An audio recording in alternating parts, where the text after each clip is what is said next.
The Apostle Paul may have written his letters nearly 2,000 years ago, but his messages to the church, particularly concerning our worship wars, ring as true today as they did in the first century. Hello, I'm Stuart Baskin, pastor of First Presbyterian Church of Tyler, Texas, and this is your daily devotional for Monday, April 7th, 2025. Today, Paul brings it all home. For several chapters, he has dealt with the tricky question of one of the conflicts within the Corinthian church, this one having to do with worship. There have been several different areas of worship conflict, actually, one having to do with proper head coverings for men and for women, and another having to do with how they practice the Lord's Supper. But always he has had in mind one particular conflict, this one having to do with the place of speaking in tongues in worship. Now, nearly every pastor I know has experienced some sort of conflict regarding worship in the church, and some of those conflicts have been remarkably similar to the ones Paul addressed with the Corinthians. Take proper attire, for example. We don't have a lot of conflict over this anymore, but many will remember the days when one wore one's Sunday best to church. However else one might dress during the week, whether in business suit or bibs and overalls, on Sunday, everyone came dressed in their very best. Okay, maybe not in formal attire, in tux and evening gown, but in suits and nice dresses, and often women wore hats. But a few years ago, a sea change came to the church, which caused some minor skirmishes. Men started to dress in more casual clothing, maybe a sport coat but no tie, or maybe even a golf shirt. Some even wore, wait for it, shorts to worship. Horrors. Another example is how we serve the Lord's Supper. There have been conflicts over how we do it in every generation. A long time ago, way before any of us remembers, Presbyterians always invited people to come forward to receive the sacrament, often sitting at a long table in the front of the sanctuary. At the same time, in the Episcopal churches in America, the priest usually brought the sacrament to worshipers in their pews.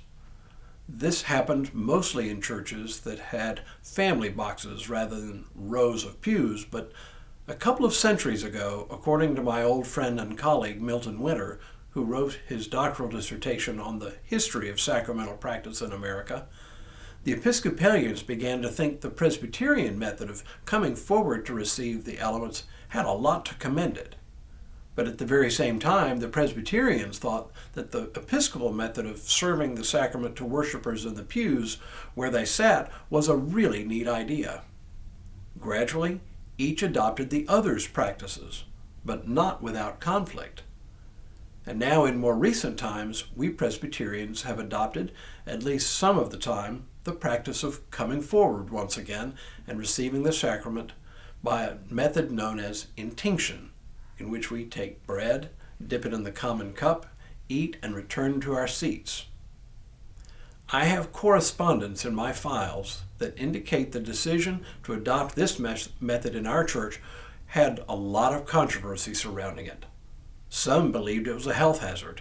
Others just didn't like it for the age-old reason that we've never done it that way before.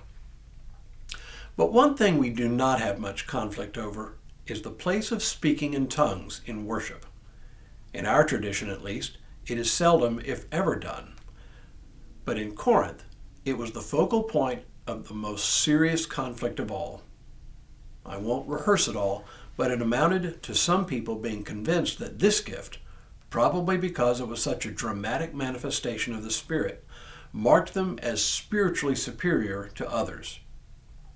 Paul has explained spiritual gifts generally and indicated that any spiritual gift without love is empty. That's what he talked about in 1 Corinthians 13.